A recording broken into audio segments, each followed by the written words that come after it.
국민의힘 사성 중진 의원이신 충남 예산 홍성의 홍문표 의원님을 오늘 모시고 주요 현안에 대해서 좀 알아보도록 하겠습니다. 아이고 이렇게 바쁘신데 이렇게 나와주셔서 너무 고맙습니다. 영광입니다. 이 대한민국 국제적으로 최고의 네트워크를 갖고 있는 아시아 투데이 초청을 받고 이렇게 인사할 수 있는 기회를 가진 데에서 진심으로 감사하고 고맙습니다. 그 대한민국 그 300명 국회의원 중에서 가장 합리적인 정치인 그러면 홍문표라고 다들 얘기합니다. 근데 요즘 좀 잘 안 보입니다. 요즘 어떻게 지내십니까? 우리 당에는 뭐 훌륭한 분들이 많기 때문에 그분들이 좋은 지혜와 그리고 또 전략 또 정책을 잘 개발하면은 주위에 뭐 잘 따라가고 또 옆에서 박수치고 그렇게 열심히 당에 최선을 다하고 있습니다. 그 지금 당 안팎에서는 우리 그 홍 의원님께서 당 대표를 한번 하시는 거 어떻겠냐 이런 많은 그 얘기들이 많이 나옵니다. 예, 준비를 하고 있다는 말씀을 드리고요. 당 대표를 출마해야 되겠다 하는 몇 가지 저 나름대로 결심을 갖고 있는 게 있는데 저의 목표와 우리 대한민국 국민들의 대다수가 전 대한민국은 아무리 고통스럽고 어려워도 자유민주주의 국가로 성장 발전해야 된다. 두 번째는 우리 5,200만 국민이 먹고 사는 이 경제 문제. 이 경제 문제는 시장 경제를 원칙으로 해야 됩니다. 이 두 가지가 가장 중요한 우리 대한민국에 가야 할 방향인데 지금 문재인 정부의 경제 부분을 보면은 이게 완전히 지금 나눠주기거든요. 배급식이고 포퓰리즘이고 그래서 저는 국민이 먹고 사는 경제, 시장 경제 이게 자꾸 퇴색이 되고 변절이 돼서 사회주의적으로 가는 거 이거를 막기 위해서는 당대표 외에는 이 정부와 싸울 수 있는 길이 없을 것 같아요. 국회의원 5번, 6번에 무슨 의미가 있습니까? 그래서 부족하지만은 당대표에 한번 출마를 해서 당대표가 된다면은 우리 당원들과 그리고 의원님들과 또 보수 세력 또는 중도 세력까지도 함께 아우릴 수 있는 그런 정당을 한번 만들어서 이 대권을 준비해야 되겠다. 근데 지금 김종인 비대위 체제가 4월 7일 서울시장, 그다음 부산시장 재보선에서 승리하거나 아니면 의미 있는 성과를 냈을 때, 성적을 냈을 때는 혹시 당에서 야 그러면 김종인 비대위 체제로 계속 가자 이런 의견이 있지 않겠습니까? 우선 비상대책위원회는 역대 1위로나 현실적으로 오래 해서 좋은 건 아닙니다. 김종인 우리 그 대표를 우리가 모실 때는 소위 의원총회라고 그러죠. 거기서 결정된 것이 4월 7일이라고는 이 전제에서 김종인 대표를 모셨기 때문에 전 그 부분까지 새로운 어떤 그 변화로서 당의 방향을 잡는 것은 저는 무리다. 있을 수 없는 일이다. 이렇게 생각합니다. 그럼 2022년 3월 9일 날이 대통령 선거입니다.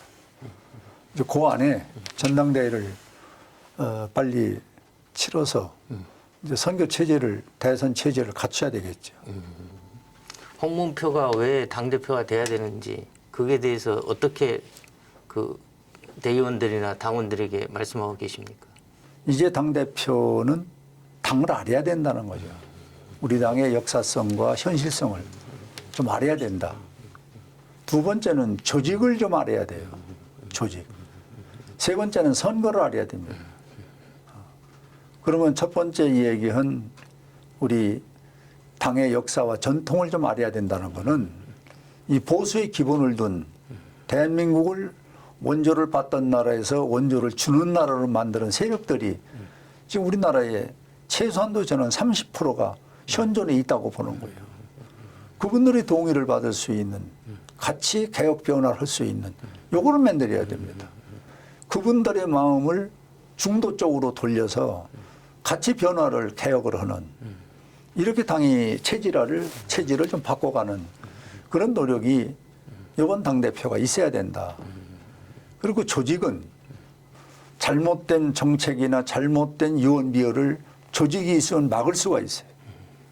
그리고 우리가 하고자 하는 얘기를 국민에게 전달하려면 조직이 있어야 돼. 그러니까 옛날 마냥 뭐 조직이라는 게 으쌰으쌰나 하고 어디 뭐 광화문에 가서 들어놓고 혈서 쓰고 뭐 이런 조직으로 우리를 매도해 버리는데 제가 생각하는 거는 이 정의로운 생각을 또 여당의 나쁜 생각을 우리가 제어를 하고 더 좋은 정책을 내놓을 수 있는 이 조직을 필요로 하는 겁니다.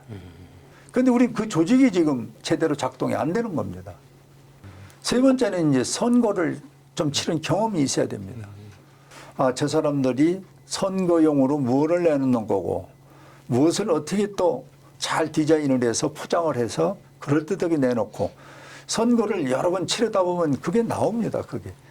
그것을 우리가 알려면은 첫째 선거를 좀 치러본 사람, 두 번째 조직을 아는 사람, 그리고 당의 전통과 역사를 아는 사람 이런 것들을 좀 겸비한 사람들이 당의 대표가 되면은 그런 대로 당을 유지하는데 또 정권을 잡는데 상당한 도움이 되지 않겠냐 하는데 저는 지금껏 그런 방향 쪽에서 나름대로 정치를 해왔고 그게 내가 갖고 있는 하나의 장점이다. 그러면 국민의힘에서 그 충청권 대표, 당대표가 나오면 아무래도 충청권에서 지지율을 가져가는 것은 도움이 될 거라고 봅니다. 국민의힘 PK 민심, 그 다음에 그 TK 민심, 그 다음 TK 의원들, PK, 대다수인 PK, TK 의원들을 설득할 자신이 있습니까? 저는 그 의원들을 설득하는데 자신은 없습니다만은 이제 정론을 펴고 당에 가야 할 방향을 제시했을 때 의원님들이 각자 지역 발전도 중요하지만 국가적인 운명이 달려 있는 이 대통령 선거에 저는 많은 지금 말씀하신 그런 논조에 생각을 동의를 해 주실 것이다. 이렇게 저는 희망적으로 생각을 갖는데 당대표 나오는 곳에 주안점을 준 거는 되풀이된 이야기지만 대한민국 자유민주주의 지키는 것이고 시장 경제로 국민 행복 시대를 만드는 것. 이 두 가지가 가장 중요한 명제인데 여기에 저는 경상도나 지금 영남권이나 우리 국회의원들이 동의하는 사람이 저는 없다고 보죠. 동의 다 해주시리라고 봅니다. 이번 국회의원 선거에서 안철수 그 정당이 참패를 했잖아요. 그리고 전부 민주당에 다시 이제 의원 확보를 했단 말이에요. 그럼 호남에 확보가 됐고 충청권만 해도 대전은 우리가 전멸을 했어요. 그다음에 서울 경기 합쳐서 전부해서 우리가 2%밖에 안 됩니다. 그럼 80%, 77, 한 8%가 전부 지금 민주당이거든요. 그럼 이 판에서 선거를 했다. 절대 불리하지 않습니까? 그래서 지금 저를 이야기하는 분들이나 또 많은 분들 대화를 하면은 이제 탈영남 얘기가 많이 나와요. 나름대로 우리 국민들이 103석을 주셨는데 이제는 지역적인 걸 떠나서 영남이다, 충청이다, 서울이다, 이런 걸 떠나서 어떻게 하면은 우리가 정권을 탈환하느냐. 여기에 이제 공통분모를 찾아서 매진할 수 있는 그것을 나는 가장 중요한 우리 당의 과제고 그거를 제가 한번 중간 입장에서 그동안 당을 오래 했던 사람 또 정치를 나름대로 조직을 또 관장했던 사람으로서 목표를 그렇게 두고 영남이든 서울이든 경기든 충청이든 아까 말씀드린 그런 걸 놓고 우리가 고민하고 같은 공통분모를 찾아내면은 저는 다음 소위 대통령 선거도 해볼 만하다. 그렇게 보는 겁니다. 그런데 지금 당원이나 대의원, 의원들을 만나 뵈면 어떻습니까? 저기 대해서 지금 분위기는 좀 어떠신지요? 당대표 나오시는 것에 대해서. 네, 지금 분위기는 제가 말씀드린 당대표 얘기를 쳐내놓고 얘기할 분위기는 아닙니다.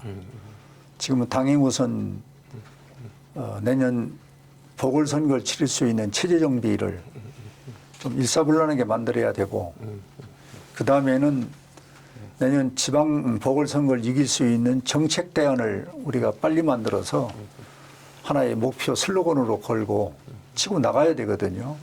그런데 그 부분이 조금 요즘에 당의 여러 가지 사정상 일사불란하게 되지 않고 있습니다마는 조속히 그런 시스템으로 바뀌어져야 되고, 그 뒤에 당대표 문제가 나오거든요.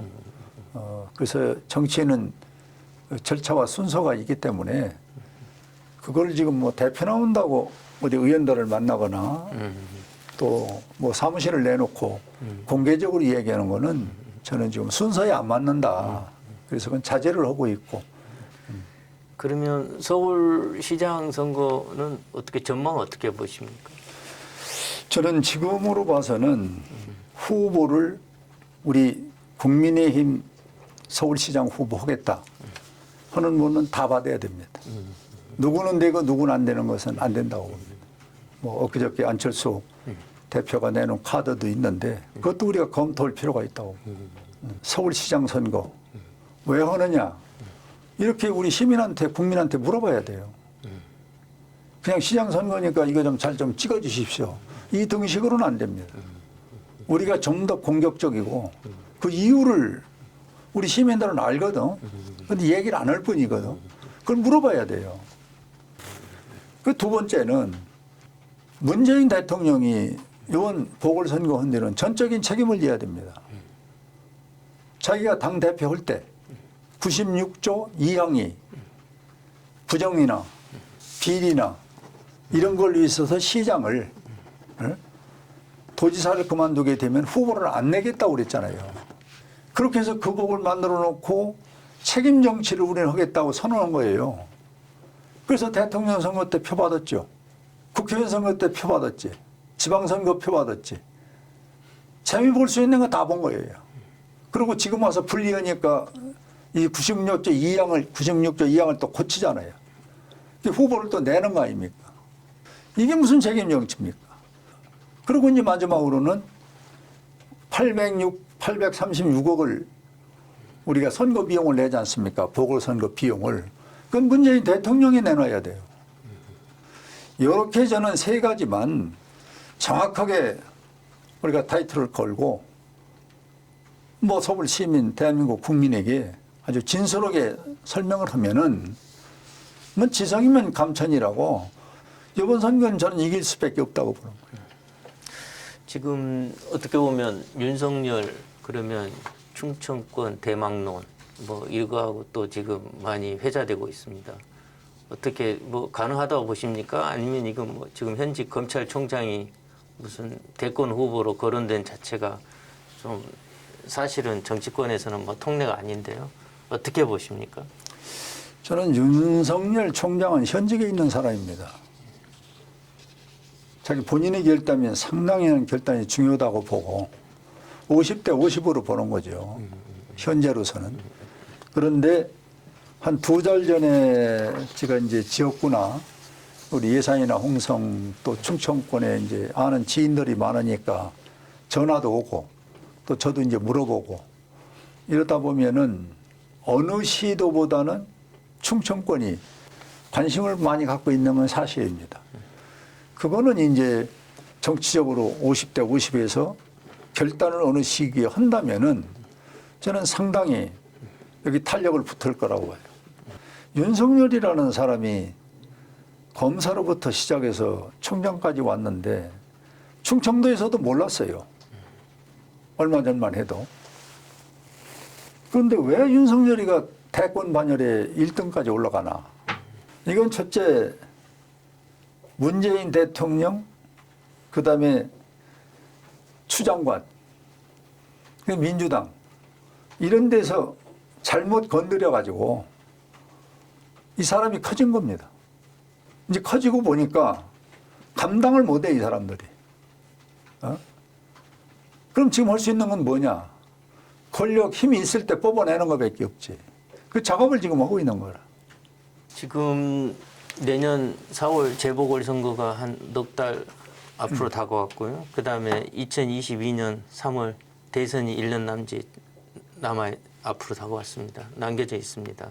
지금 국민의힘이 김종인 비대위원장이 이명박 박근혜 전 대통령의 과오에 대해서 사과도 했습니다. 그래도 국민들은 국민의힘이 다음에 정권을 잡고 그 수권 정당으로서의 어떤 국민적인 신뢰, 이건 아직은 갈 길이 멀다고 저는 봅니다.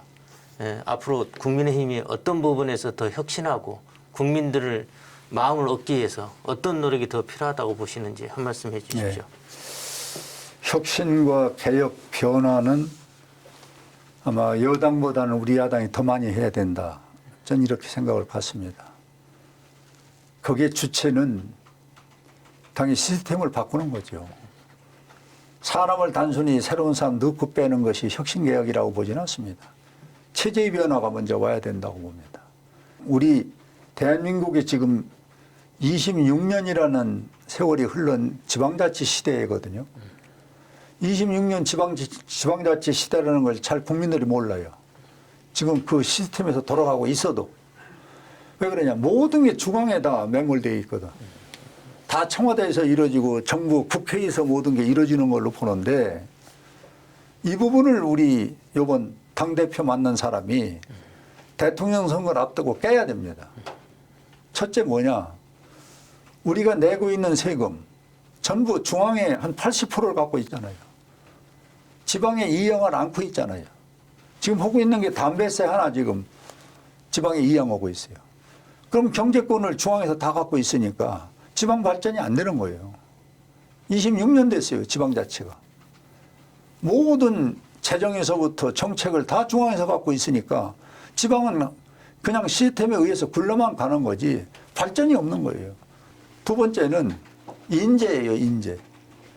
지금 현재 청와대도 그렇고 과거도 그런 경향이 있었는데 대통령 입에 맞는 사람들 주로 강요로 쓰고 중요한 자리 갖다 놓잖아요.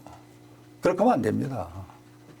제대로 하려면은 공모를 해야 돼요. 공모를. 이렇게 해서 저는 개혁과 변화를 그냥 무조건을 뭐 특정인을 해서 저런 사람이 들어오면 개혁이 되고 변화되고 이런 논조로 가면은 여당의 프레임이 항상 말려 들어갑니다. 개혁 변화를 우리 당에서 여당보다 먼저 해야 된다. 먼저 하려면은 공부하고 노력을 해야 돼요. 그리고 아까 얘기한 대로 우리나라의 예산 제도의 기본 틀을 바꿔야 됩니다. 엄청난 이건 개혁이죠. 아시아투데이 인터뷰에서 지금 많은 말씀하셨는데 마지막으로 꼭 이 말씀 좀 강조하고 싶다는 말씀 꼭 뭐 국민이나 아니면 뭐 하고 싶은 말씀 있으시면 마지막 한 말씀 해 주십시오. 저는 사실 이 아시아투데이가 국제적으로 40여 개 살아있는 네트워크를 가동해서 세계의 움직임을 알고 또 국내에 이렇게 좋은 자원을 가지고 언론을 또 대한민국 국민들에게 알 권리를 제공해 주는 데 대해서 진심으로 감사하게 생각하고 방금 말씀드린 게 전 전부입니다. 저는 대통령 나온다고 그러면은 우리 당이 또 한 조각이 또 나오죠. 그래서 저는 소위 이야기하는 킹메이커로서 우선 서울, 부산, 보선, 보궐선거 이거 이기는 데 총력을 다하는 그런 밑그림이 되고 싶고 이제 그게 끝나고 나서 이제 소위 대통령 선거를 치러할 시기 찬스가 오면은 제가 그동안 지금 말씀드렸던 것을 자산으로 해서 당 대표를 한번 출마하려는 그 준비를 나름대로 하고 있다는 말씀을 드리고 그리고 이제 마지막으로는 김종인 대표께서 참 열심히 하려고 애를 쓰는 건 저도 눈으로 보여요. 그런데 지난번 광주에서 무릎 꿇고 눈물을 흘린 거나 또 엊그저께 이명박 박근혜 대통령 사죄한 거는 우리 당에 공식기구가 있고 또 더 나가서 폭넓은 의견을 들으려면 의원총회가 있잖아요. 거기를 거쳐서 이런 역사적인 일을 해야 힘을 받는 거예요. 그리고 국민들이 공감을 갖는 거고 근데 자기 혼자 결정해서 혼자 이야기를 해버리면은 거기 참여를 못하고 의견을 내지 못한 사람들은 그걸 동의라고 보진 않아요. 그러나 아까 얘기한 대로 지금 보궐선거가 엄청난 보궐선거가 눈앞에 있는데 지금 그런 문제를 얘기를 해갖고 당에 소란스럽다든지 시끄러운 것은 참 참자 하는 사람들이 너무 많습니다. 저도 그런 사람의 하나로서 누가 얘기를 하면은 좀 참아보자. 더 큰 선거가 있지 않냐. 우리 찔이 내분이 난 것 같이 보이면은 누가 좋아하겠냐. 그게 좀 참자. 이렇게 말리는 사람이 하나입니다마는 지금 그런 부분은 좀 이 김종인 비대위원장이 빨리 수습을 해서 의총이라도 다음에 열리면은 내가 이런 생각한 거는 조금 내 개인 생각이었는데 성급했다. 앞으로 그렇지 않겠다. 뭐 이렇게 진정성 있는 봉합을 하고 그리고 서울시장, 부산시장에 돌리고 하면은 그러면 이번 선거는 저는 가능하다고 보는 거예요. 앞으로도 자주 뵐 수 있도록 하겠습니다. 오늘 아이고, 이렇게 감사합니다. 바쁘신데 많은 말씀해 주셔서 너무나 고맙습니다. 그냥 두서없이 여러 가지 얘기를 했습니다만은 앞으로는 더 좀 잘 준비해서 또 공부해서 우리 대한민국을 움직이는 아시아 투데이가 좀 우리 당도 좀 사랑해 주시고 대한민국 발전에 크게 기여하신 그런 공을 좀 많이 세워주시기 바랍니다. 오늘 좋은 말씀 너무나 고맙습니다. 네. 예. 고맙습니다. 예.